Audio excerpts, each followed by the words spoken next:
Hey, welcome everyone. I'm Todd Bookspan, founder of Win by Noon. On behalf of Dave Savage and the rest of the mortgage coach community, welcome to our Tuesday interview. As you know, Dave has been doing this for like a decade now, where actually more than a decade. So he gets a great people or persons on here every Tuesday to really kind of help bring something new to our community. And I am super excited because not only do I have one guest, I've got two of my dearest friends, people who have inspired me, coached me, made me a better mortgage leader, as well as a better human being. So my two brothers from Building Champions, Michael Regan and Greg Harkavy. Welcome, guys. Thanks for having us. Good to see you, Todd. Good to see you. So you guys are up at Sun River and up in Oregon, getting ready to do a retreat. Is that what's going on? Yep. It's our first all company summit in 2 years. So it's weird for a company that has been gathering together 3 or 4 times a year. Oh yeah, I missed those. Yeah. So lots of amazing memories here from just team stuff and doing the experience here 10 years in a row. And yeah, lots of nostalgia, but it's great just to be in person. We were just talking. It's like, we can be close to each other. We're safe. So it's kind of nice. You know, it's such a different world now. So, all right, real quick before we get started, I got just a couple of announcements that I want to make sure that we hit. As you guys know, we started selling passes for the Modern Mortgage Summit just a couple weeks ago, maybe about 10 days ago. And so if you haven't gotten your tickets yet, we're 3.5 weeks from game day. We've got lots of corporate sponsors. We sold over 5,000 tickets so far, maybe even 6. And so if you're a corporate leader or a branch leader, let us know. We'd be happy to put together a package for you. But just go to modernmortgagesummit.com. You can buy a 30-day or a 365-day pass. And then I'm also, at all of your requests, hosting a webinar tomorrow, 9 a.m. Pacific. I'll throw the Zoom link in here. It's going to be for how to use HomeBot to create client engagement. So it's not a sales pitch. It's really just going to be me walking you through how I believe, whether you're a loan officer or a real estate agent, how you can better use that tool to create client engagement. So jump on, would love to see you there. So I'm just super excited. So anytime I get to spend time with Michael and Greg, I come away as a better person than when I started it. I don't know if that sounds too weird or not. Does that sound weird, guys? That doesn't sound weird to me. Sounds like you're always learning and growing regardless of who you're with. So. Well, and I think that's what it's all about. And so, you know, when I had the opportunity to lead this call and I really heard that these two guys would not only be together, I really thought, Michael and I over the past, I think it's been 4 or 5 months, maybe, whatever, ever since Clubhouse has come out, we've gotten on at least once a month and some months, 3 or 4 times and done a Clubhouse call together. And so we're always looking to see how we can add value, and to have Greg here as well is awesome. Do you guys mind just giving a little background on yourselves and sort of Building Champions and sort of who you coach and how that kind of, why that matters to everyone who's watching? All right, I'll start. So 13 years in the mortgage industry. So I got into the business in 1990. I was going to be an attorney, and I'm like, that mortgage industry looks really interesting. So straight out of college, I was studying guidelines, like on my college graduation trip, started straight into the business. And I gave it like the treatment of an MBA. I'm like, I'm going to give it 2 years of everything I've got, make no judgments, but I'll work hard and see how I like it. First year in the business, fell in love. It was the most challenging thing I'd ever come across. College was easy. Kind of life was easy. I'm like, oh, this is a business that's got a lot of challenge and nuance. I like it. So 13 years in the business, wound up being the top producer in the company. It was a small company that I worked for. It was a branch manager, helped start up a company, and just learned a lot, both on the front and the back of house stuff. So that transitioned into becoming a coach. Those of you know Building Champions story. My brother's the founder of the company. He and I had been in business together pretty much all of our adult lives. He became my coach while I was in the mortgage business. Took all the principles of Building Champions, applied it to my life and my business. I'm like, this works. I think I want to actually help other people do this. So I became a coach just about 20 years ago, and have been in that seat and have never left the mortgage space. I coach top originators to CEOs in the mortgage industry. And I like to keep it that way. I want to coach people in different levels of the business, and that's never changed. So knowing what it's like to be an originator, branch manager, area, regional, or if you're in the C-suite. And I just find all parts of the business fascinating. So I'm still a student of the business 30 some odd years later. Yeah, crazy. It's more than that. I don't even want to admit it. It's 33 years that I've been attached to this business. That's awesome. That's awesome. I know Michael's story. So, lay it on us, Michael. Yeah, it's a story that parallels yours in some ways, but also parallels Greg's in some ways. And I think that when I look back at how I joined this industry back in the early 2000s, I really, interestingly, approached it as a 5-year vision at that time, largely influenced by coaching. I saw this through the lens of, hey, if I can pour myself into this career for 5 years, I think it leads to other things in the real estate world that I can learn from this and build on. What I found along the way, similar to what you said, was a real wait, I'm not looking to get out of this in 5 years. I want to go deeper into this. And I think what flipped the script for me was somewhere around 2010 and 11. I started feeling this real passion for coaching others within my sphere of influence, and found a lot of joy and satisfaction from that. That wasn't coming from my paycheck. It was coming from the interaction I was having with those, at that time, referral partners, business partners. And at some point they were bold enough to tell me, you love coaching more than you love grabbing 1003s, right? I mean, let's be honest about this.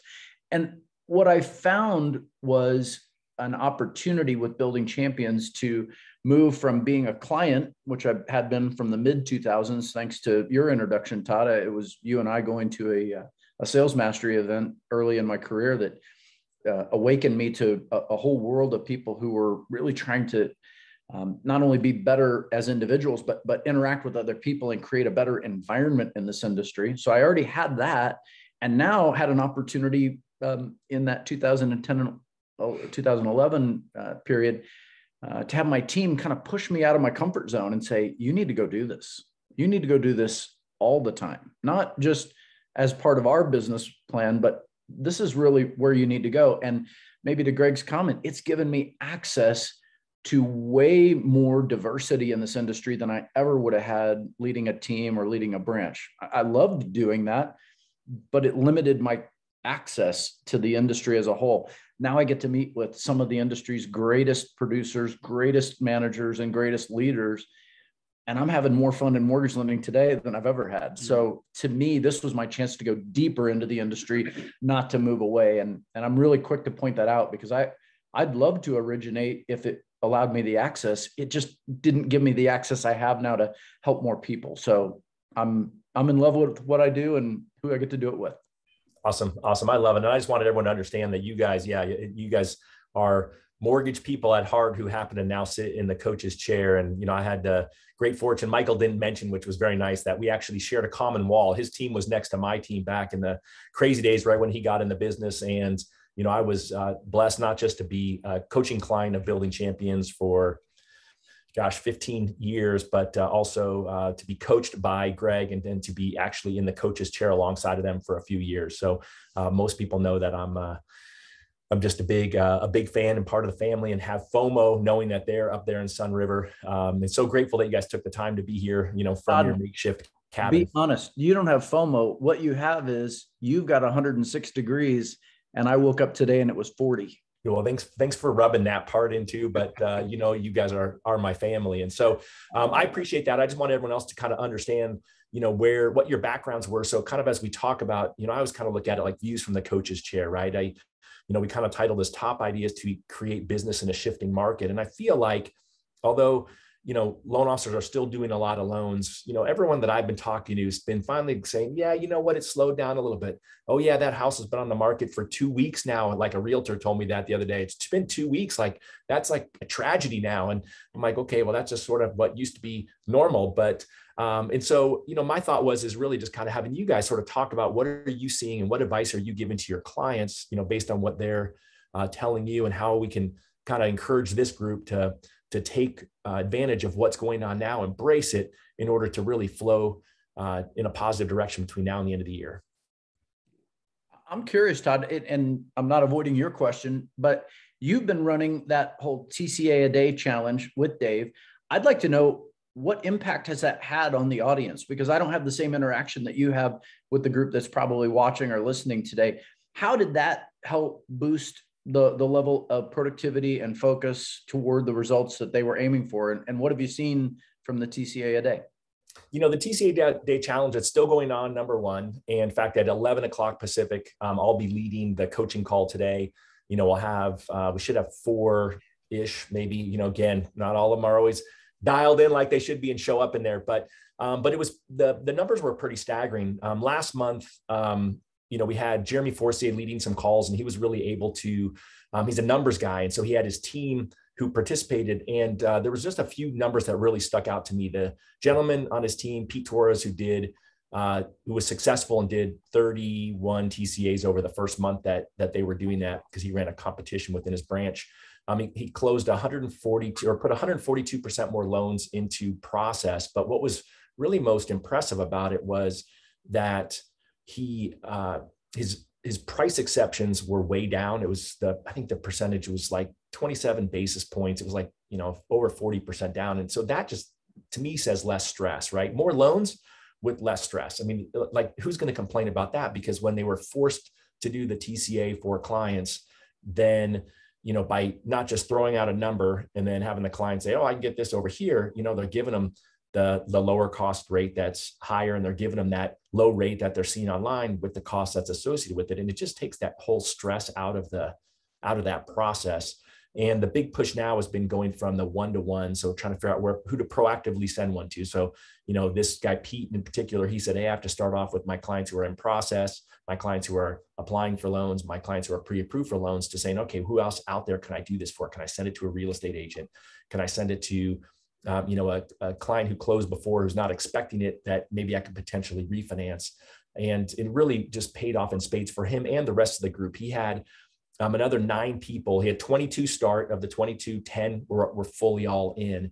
And their average was up. I guess the 142% increase was for that whole group. So the people who actually did it, the folks who didn't quote win still did 24 or 25. It was a magic number. No one did 23. No one did 26. The other group all did 24 or 25, and their numbers were up, their conversion rates were up, and their price exceptions were down. And it's just one of those things where now we're seeing loan officers doing the CMA a day challenge with their real estate agents and really pushing them to be proactive and, get out there. And we've got Tammy Kranich is in that group, and she's got over 100 real estate agents from all over the country that have been participating in her weekly CMA day challenge. She laid it out for 90 days. And so it'll be fun to hear from her and get an update today. And then I've got just other people I know who are literally this week launching. I got a friend who's Win by Noon user who's launching his CMA Day Challenge to a small group, less than 10 realtors tomorrow. But I'm just super proud of him for being proactive and saying, hey, not only, hey, how does this benefit me? He's really saying, hey, how can I benefit you and your clients? And so a long answer, but I think it's just one of those things where anytime, the word I always learn from you guys is intentional, right? Anytime you have intentionality around doing something, it's going to have positive results. So, that we talk a lot, all 3 of us talk a lot about how our inner game drives that outer game. What you guys are doing with that, I hope no one mistakes as an outer game strategy. It's really an inner game strategy. You're helping them create a mindset around taking control of something that they have a high degree of control over, and can definitely, with that control, develop discipline and focus and calm a little bit of their mindset and spirit as they head into maybe some shifting market conditions. That does so much to positively impact the way that they approach their day when they have a sense of, I already know what success looks like. I just go follow that path.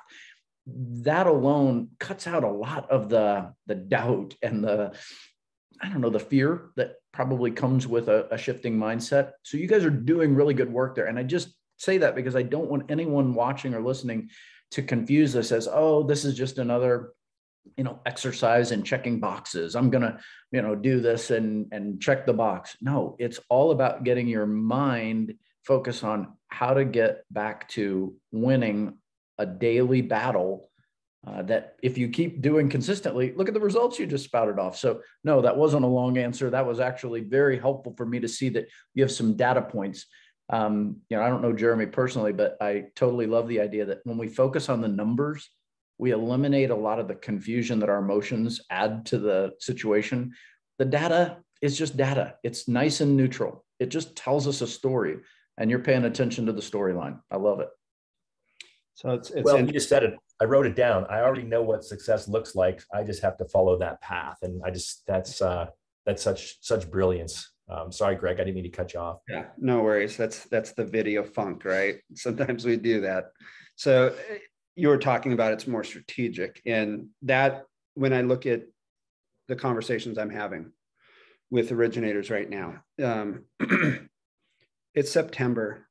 If you're not thinking about 2022, you need to be, right? So going from the tactical, responsive place that you've all been in with a ton of opportunity, you need, excuse me, you need to think forward, right? And truly thinking strategically towards 2022.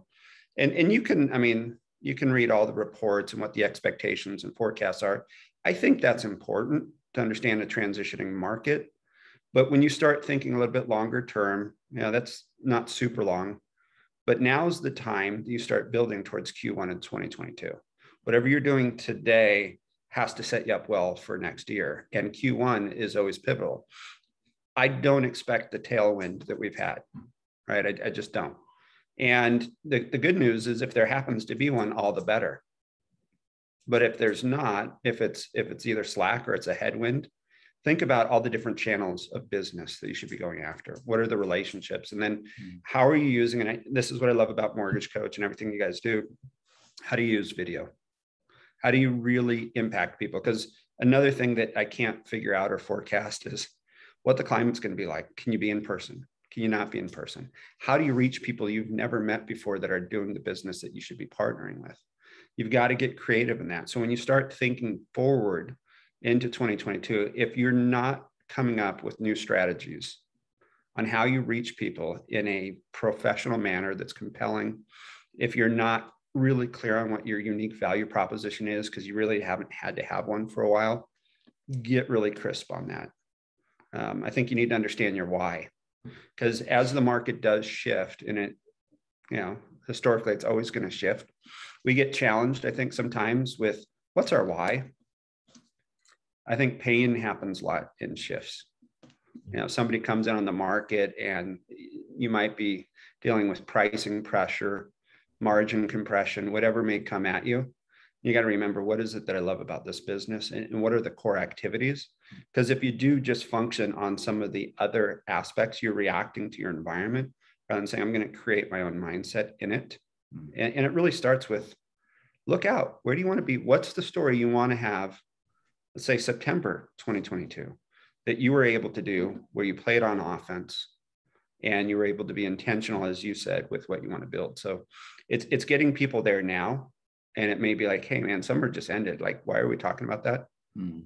You got to stretch forward. You have to think differently than the day-to-day, as well as the day-to-day stuff that happens, right? So it's like, it's an and rather than an either or.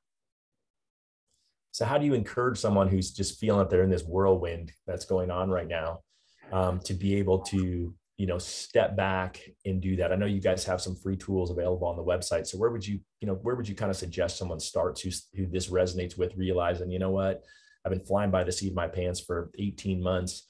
And yeah, I'm feeling that it's a few less applications, less loans in the pipeline. And I like what Greg just said. So one of the most difficult things, but it's the ask, is pause. Like, you have to take a pause. And the stimulus of this business doesn't allow for many pauses.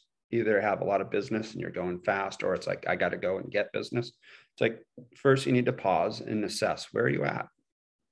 A simple tool that's not, doesn't take much time to go through, but a simple keep, start, stop, evaluating the business. Hey, what's working really well right now? And that can be as holistic as how my team's doing, how my marketing's doing, the quality of relationships, my borrowers, our process, our conversion rates, like everything It's like, how are we doing? What things should we keep doing that we believe not only will help us today, but even in the transitioning market? And based off of what we see, is there's something we need to start. Like, what new wrinkles do we need to bring out there? And is there anything we need to stop that's getting in the way? So, I mean, it's a very simple exercise, but that's the first place of a pause. Take time to evaluate your business. Then your starts and your stops are going to be key, because that's going to be where some of that change kicks in. You protect what you need to keep that you know day in, day out works, but then you start to make the adjustments in those starts and those stops.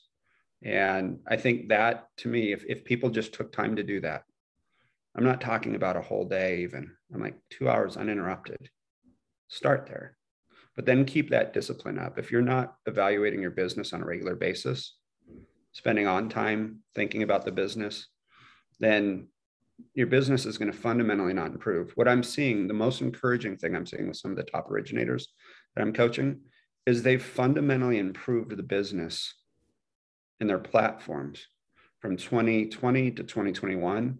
Going into 2022, I'm like, I can predict that person's going to do well, because they haven't just they're not just harvesting, they're actually making sure that all their fundamental aspects of their business are incrementally getting better.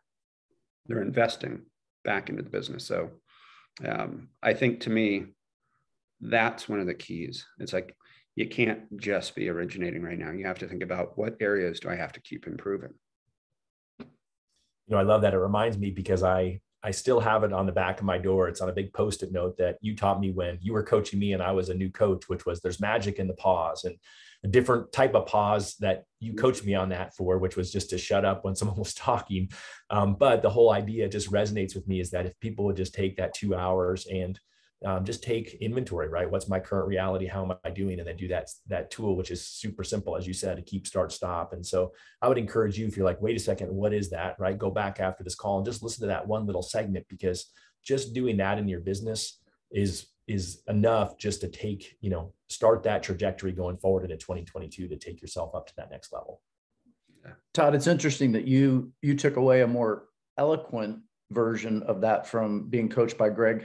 The note I have on my wall that Greg gave me is just the word wait.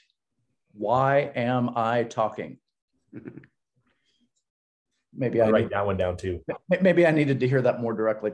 You mean right now?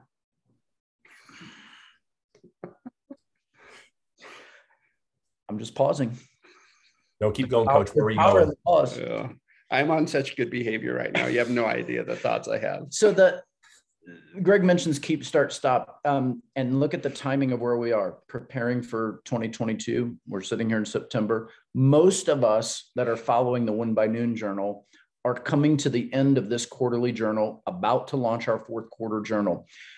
It's a great period of time. It's already built into our cadence because of the practice that you've put into play with the audience that's following, is to sit down in that quarterly review, run that. In fact, I don't know why I have to add another letter. I call it a KISS, the keep, improve, start, stop. And all I look for in that exercise is what Greg just suggested, in order to separate a few things that I sometimes get confused if I'm not careful with. As an originator, I sometimes confuse my objectives with my strategies and my tactics. They sometimes feel like a big ball of the same thing, because we often talk about goals, and goals can sometimes involve objectives, can sometimes involve strategies, and occasionally even the tactics themselves.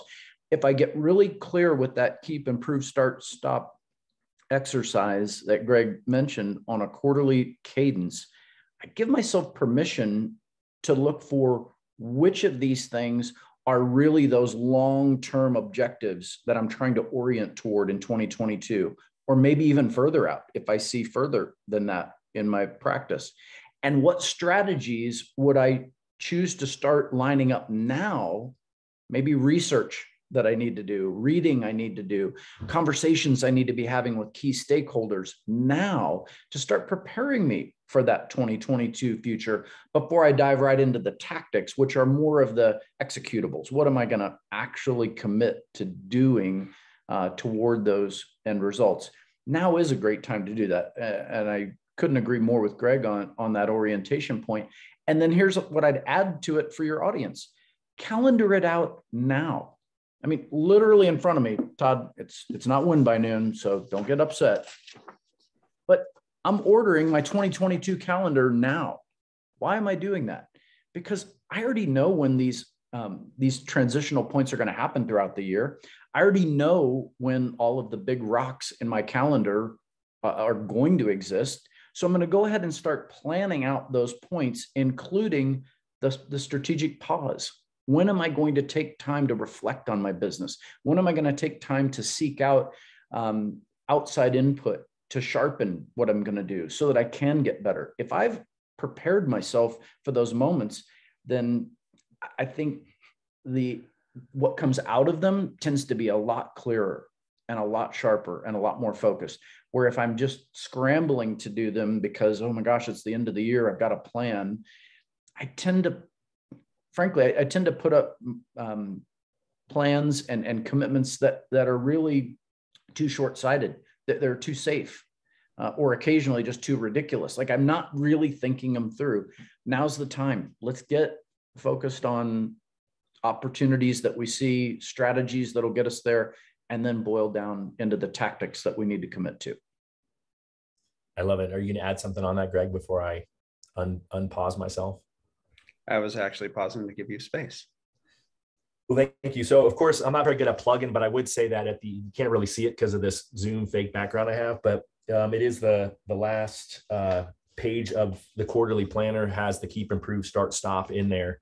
And it does have a weekly review in there as well. This week I totally crushed new opportunities, ideas, and then roadblocks and barriers, because that's what, you'll carry forward in that keep, improve, start, stop. And so, certainly for those of you who use Win by Noon, I'm always amazed because, Win by Noon, I just say you got to use it to whatever part of it really makes you sing, right? Whatever makes you whatever you resonate with. Most people don't use every single blank in there. In fact, I don't know too many who do. However, I'm always surprised when someone says, oh yeah, I didn't do that keep, improve, start, stop. And then once they do it, they're like, blinding flash the obvious. Like, I can't believe I wasn't doing that prior. So I'm really glad that you guys brought that up. And and Todd, let's don't miss this. If they're willing to commit to use it in the journal as a personal exercise, it's also an awesome exercise to have on a quarterly basis with your team. Let's look as we interact with each other. What are the areas in which our communications or our process flow could be kept, improved, new things we could add, or things that just aren't working? The advice I'd give on this is when you get to stop, that's often a tough one for some people. They just want to add and add and add and add. Stop doesn't mean we have to take it out back and shoot it dead. It just might mean, like the digital bookshelf behind you, we put it up on the shelf and we park it for a while. We know where to find it when we need it. It's still there. We're just choosing not to pour energy into it because the opportunity isn't right for that strategy. So stop can be pause. And I really hope that people don't hear stop as like I've got to, kill things off. Just ask yourself, is this contributing positively to the momentum that I'm trying to create heading into the new year? If it is, how can I improve it? Or what can I add? If it's not, press pause and put it on the shelf. I like that because people don't want to stop something that they've invested time and money into it, even when it's not working. And so I like that. Again, one more opportunity to use that word pause. Yeah. Thanks. And I think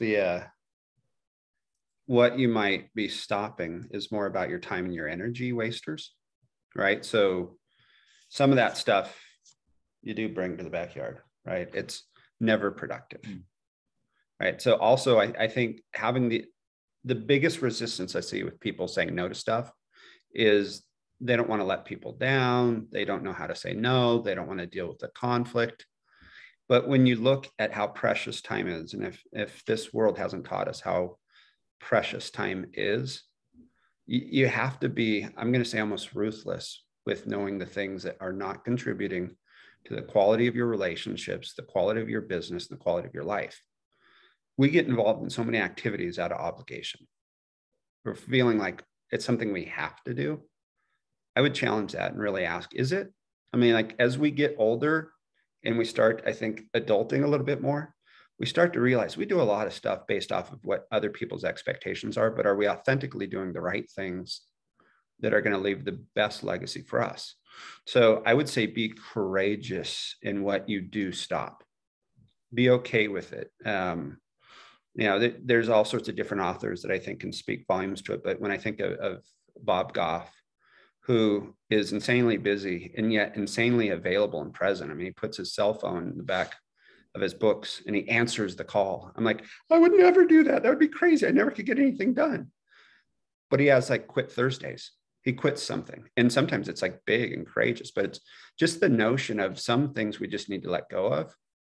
And knowing how busy everybody is in this business all the time, I promise you, some of your biggest gains are going to be what you take away. You know, it's funny you say that. In the Modern Mortgage Summit last year, we had we didn't give direction to originators on what they should talk about. We encourage them to really talk about whatever's on their heart. And we had 2 originators both present on how to say no.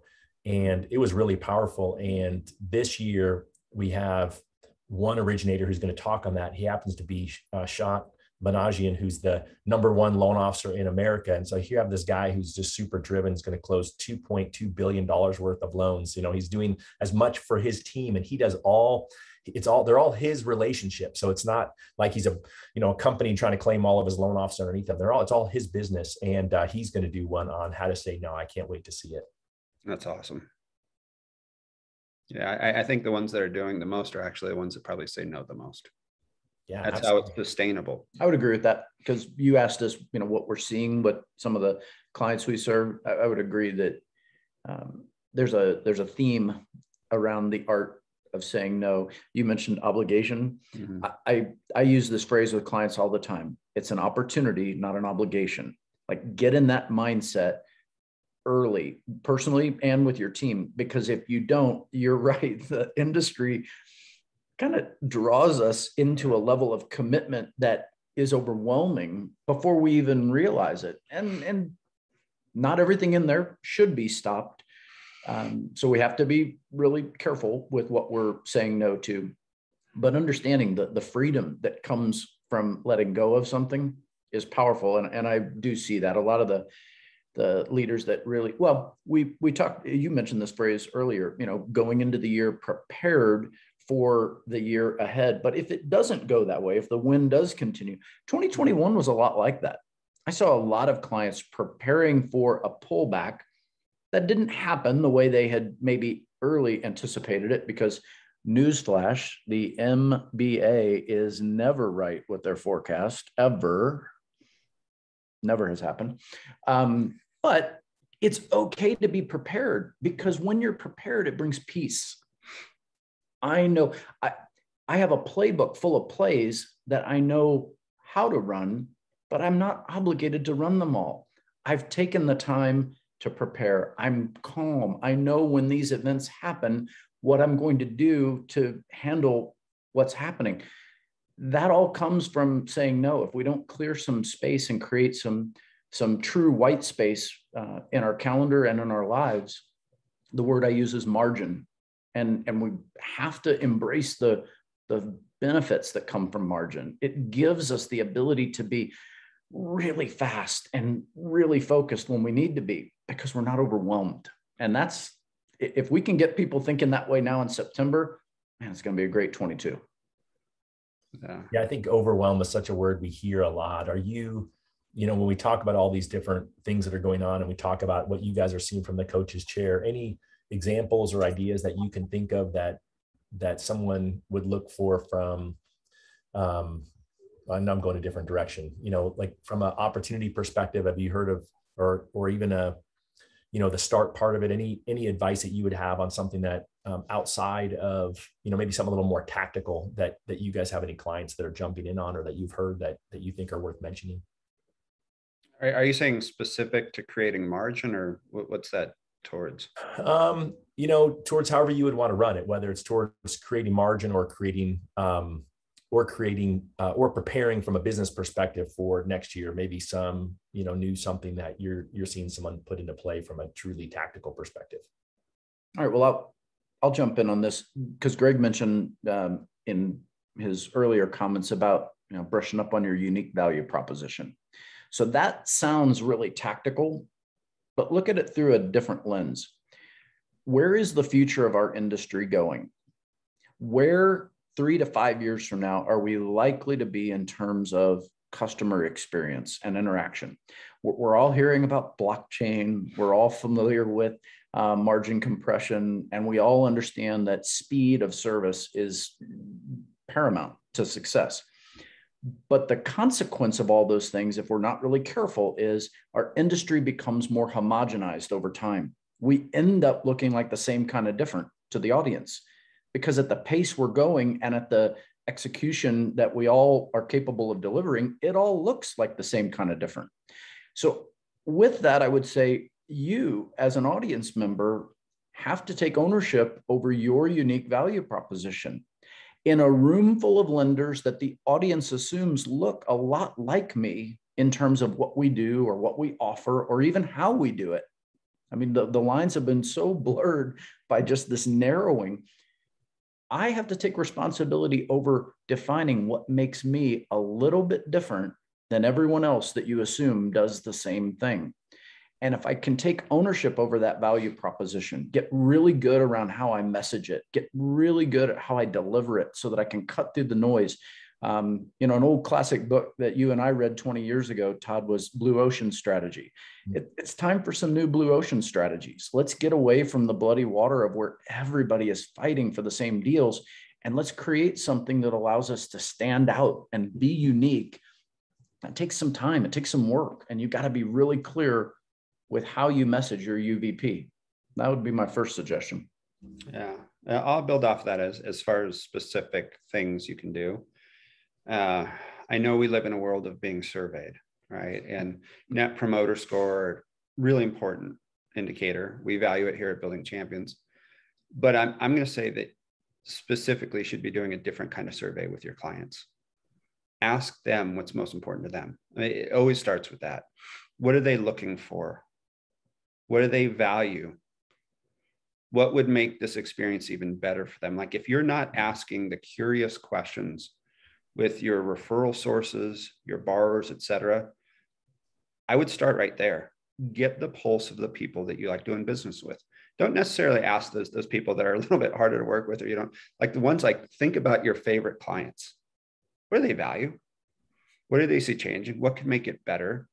I mean, technology is obviously like the ease and speed is going to continue to be, I think, a big push industry wide.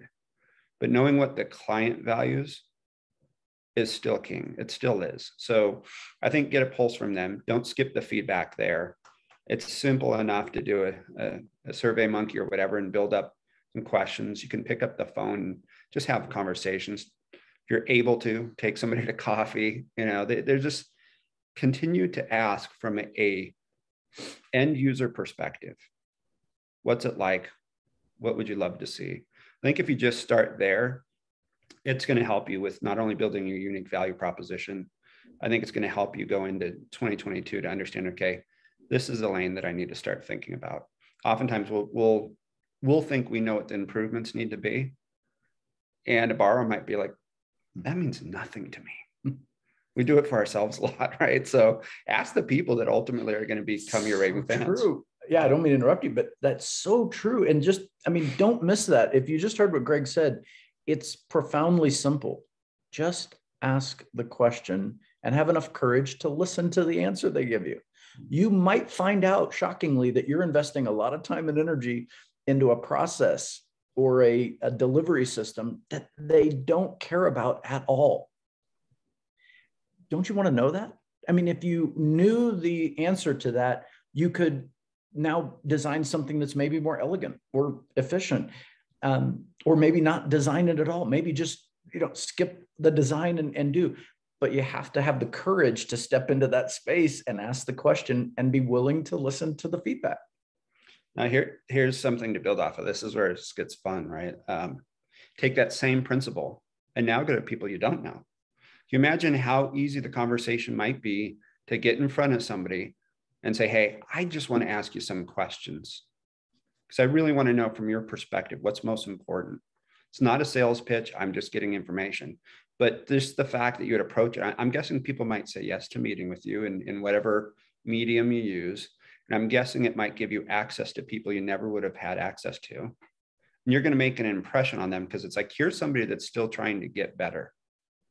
They actually care and they're listening.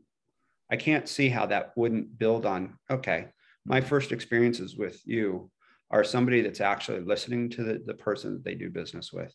They might actually be someone I want to do business with.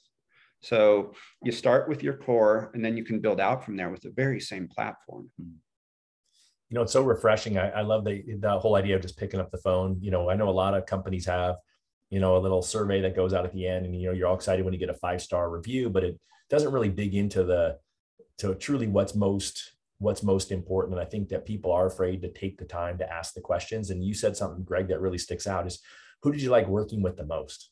Right. Mm-hmm. You know, I mean, in the end, you know, you don't like the person who's the first question is what's your rate? You know, we all get tired of that, but it's an important part of the conversation. As Michael pointed out earlier, you know, unique value proposition matters there. But I do think I would just encourage you, even if you just call 5 people, I remember back in Masters Coach, you know, years ago, we all read that book by the Heath brothers, Made to Stick, and they talk about the curse of knowledge, right? That's, I think, the hardest part for all of us in the business is we think we know what the best process looks like.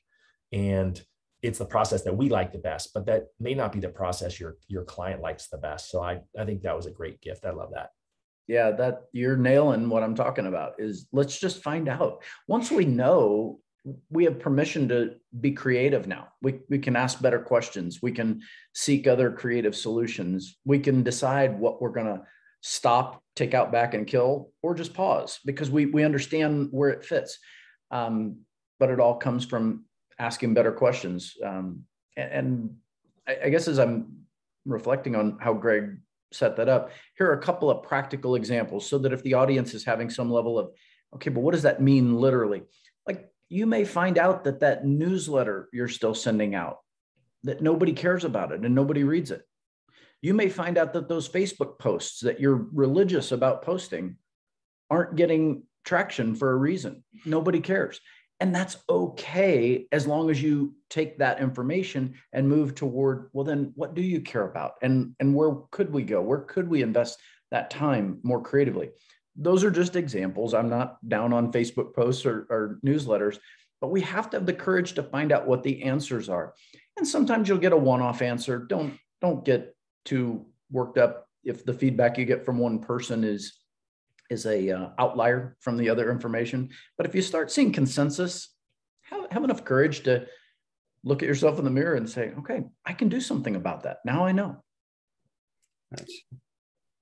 I was thinking the difference between effective versus efficient, right? If you're always looking for efficiencies rather than what's effective, like look what's effective, right? So a lot of our automations might be efficient, but are they effective?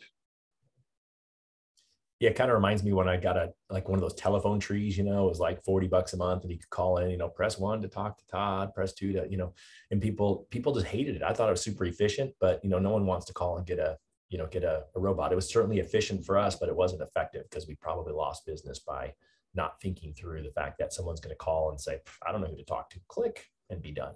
Yeah. So that causes me to want to throw one reminder out there as we say all this.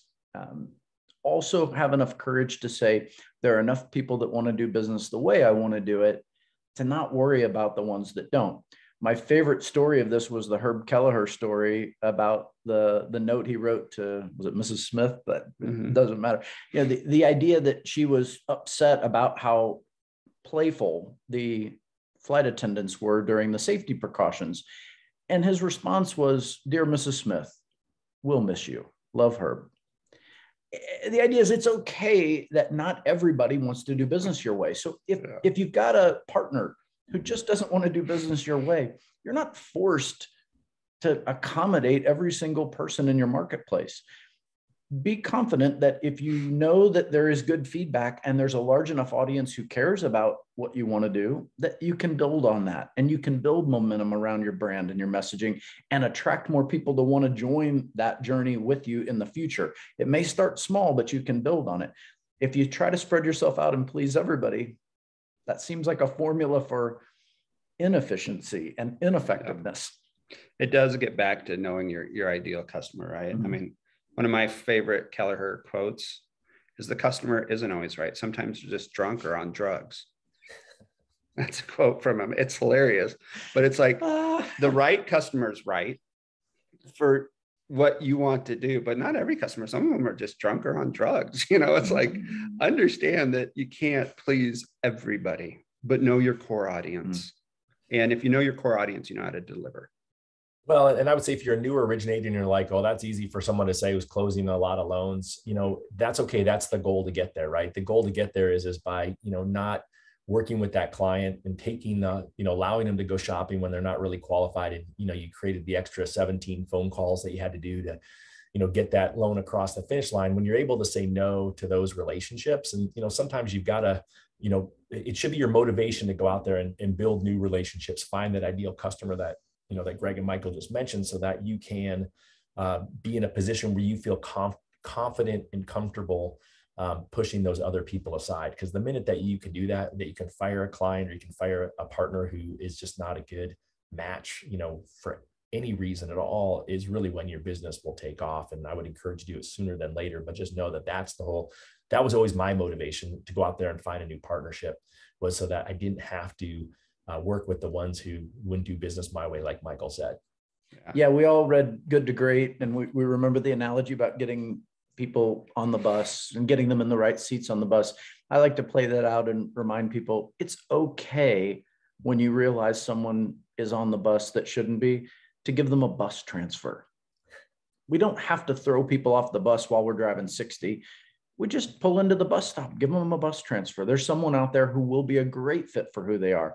And that's okay too, because it frees you up to now go find that new person to welcome them onto that seat on your bus and do something beautiful together.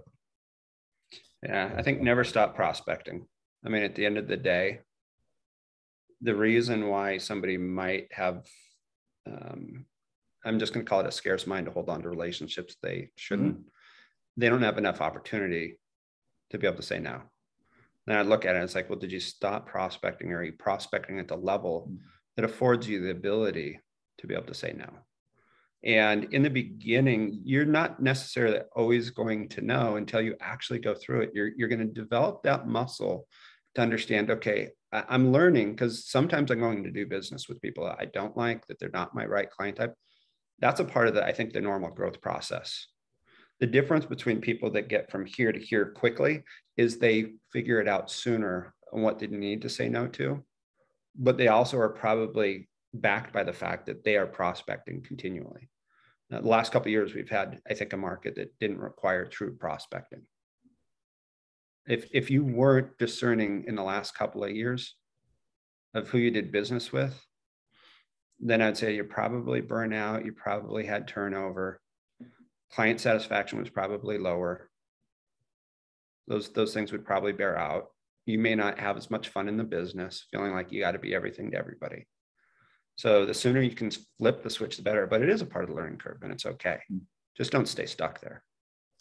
You know, it's funny you said that, because I wrote that down earlier, new strategies of how to meet people. And I do feel like that's been one of the areas that's really slid for most people I've talked to in real estate and mortgage, is that they've really not been flexing that prospecting muscle. So how would you guys encourage someone who has, you know, either been overwhelmed or been afraid to do it, to reflip the switch to get out there and do it again? Well, remember you talked earlier about the TCA a day challenge and the CMA a day challenge that I said are more than just tactical boxes to check. They're really helping reprogram your mind and build your confidence, because you can focus on what a win looks like each day. So let's take prospecting and argue that if you've had 18 months of transactional activity, you've had an audience of people that have been part of that experience with you. You've had borrowers, sometimes you've had borrower agents, sometimes you've had listing agents. Let's start with what I think you like to call, Todd, the Tuesday and Wednesday calls in your time block. And let's get really comfortable with the idea that you've had an audience that's experienced your process. They've had a front row seat to it. You've been responsible for these agents' paychecks for a 10 to 20 day period, maybe 30. So let's let's revisit those conversations first. You don't have to turn prospecting doesn't always have to equal cold calling. And I know there's some resistance to that. A lot of times we have an opportunity in those relationships, but let's even tie in something we said earlier about, setting expectations up front. What if we started calling our listing agents and reminding them up front that instead of chasing them down for a cup of coffee at the end of transactions, like every other loan officer is going to try to do, what if we said that we're going to deliver on 3 promises: a high level of availability, a high level of outbound communication, and a high level of delivery of everything that was under contract on time, as promised, with no stress? And if we do those things, what if those resulted in a survey called a 5-star review at the end of the process? If that agent believes we've delivered on those 3 promises and they're willing to give us a 5-star review, why don't we offer to give them one in return? Something that we can do that would really help grow their business, because we're now putting our words out into an evergreen environment where anyone can see what a great job this agent did. Isn't that helping them out a lot more than buying them a cup of coffee and begging them for business? Let's invest in their business. That'd be an example of something practical we could do. And that's prospecting, by the way. That's not cold calling. That's going out and saying, I want to invest in your business and make it better, but I'm not asking for it. I'm going to deliver first. Love that. That's a different spin than I've ever heard. So I think it's a great way. And it's funny because you're right. Everyone does chase the person afterwards. And then now you're actually adding value. What a great idea. So I promise you those listing agents have been underserved. When they don't have the relationship with the lender, they're not getting that level of service. It's not the same, so I think you can make a huge statement if you did something like that. You said 2 things, and I want to make sure we're mindful of the time. One was if they're overwhelmed. The other one is if they were afraid. I think what Michael just shared was, hey, if they don't have the idea of what to do, here's some ideas to do, right? And even knowing what is your unique value proposition, what's your purpose, what's your why. I think those things at least can motivate you past the, I don't know that I want to switch to that gear. But the overwhelm we didn't address. And I would address that very differently for people that are overwhelmed. You got to get your energy. Sometimes you have to say, okay, what's necessary for my well-being to have the energy to go and shift gears? So if you're really overwhelmed in the last couple of years, a lot of you are. It's been an insane run. So I would look at maybe more of your where you're stopping and starting the days. What are you doing to fill with energy? Where are you going towards energy giving time? And so I'd look at it very differently, but I'd want to know specifically what's draining you and what's going to energize you. And now you're ready to run again. Because to ask people that are overwhelmed to do one more thing, it's almost cruel, in my opinion. But you can't just languish there, right? Have a strategy, because it's to get you back on the field and playing.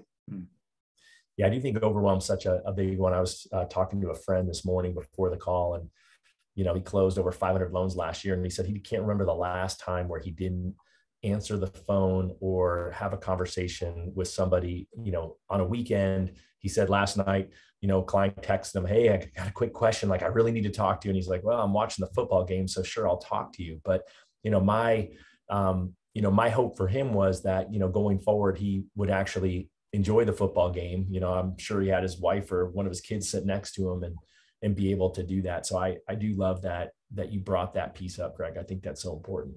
Yeah. And it might get back to having the courage to say no to some stuff. I was thinking the same thing.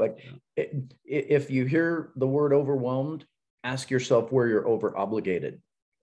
That gives you an opportunity to take control, whether it's the morning routine or the evening routine, whether it's the phone is always on. There's so many, I don't want to in a minute here get into all the little examples, but if you're overwhelmed, you're probably overcommitted by being over obligated. So just take ownership of the idea that I can press pause and sort that out. Yeah, it's okay to say no. So I'm so grateful that you guys were able to jump in. So I would love to throw a couple of how does someone who's interested in learning more about building champions or wants to look at some of the free tools you guys offer, where would they want to go and what does that look like? Well, buildingchampions.com is going to be clearly the fastest way to access that information. And Greg and I are both highly available and interested in engaging if anyone has direct questions. So our emails are available on the company profile. You can look both of us up and find our information. But we're here to help people sort through that. That's why we're in this business. That's why we love what we do. Yeah. And there's lots of tools and free resources on our website. And if it's a more specific question, just reach out to us directly. We're always happy to have a conversation. Well, like I say, I'm super grateful. Just real quick, someone asked a question about the TCA Day Mastermind. It'll be in the Facebook group live. And then if you want to be a participant, meaning you want us to coach you, then there's a Zoom link we're happy to send to you. Just reach on out. But I would encourage you guys, if you're thinking about taking your business to the next level, taking your life to the next level, to reach out to the folks over at Building Champions. I'm grateful for them. I always say it. I said at the beginning of the call, I say it every time I get a chance. They've not only made me a great loan originator with a successful career, but made me a better human, had a great relationship with my family and friends because of you guys. So I'm so grateful for you. You guys mean a lot. I got a page plus of notes from this, and just miss you guys, and say hi to the gang for me. And appreciate you guys being part of our day while you're there remote out in Sun River. Got it, buddy. Great being with you. Love you, brother. All right, man. Love you guys too. We'll see you guys soon. Thanks everyone for being here. And this is recorded, so definitely go back, listen to it. I think there's definitely gems throughout there, and definitely am excited for the next opportunity I have to be with you guys live and in person. And thanks everyone in the community for being part of our day.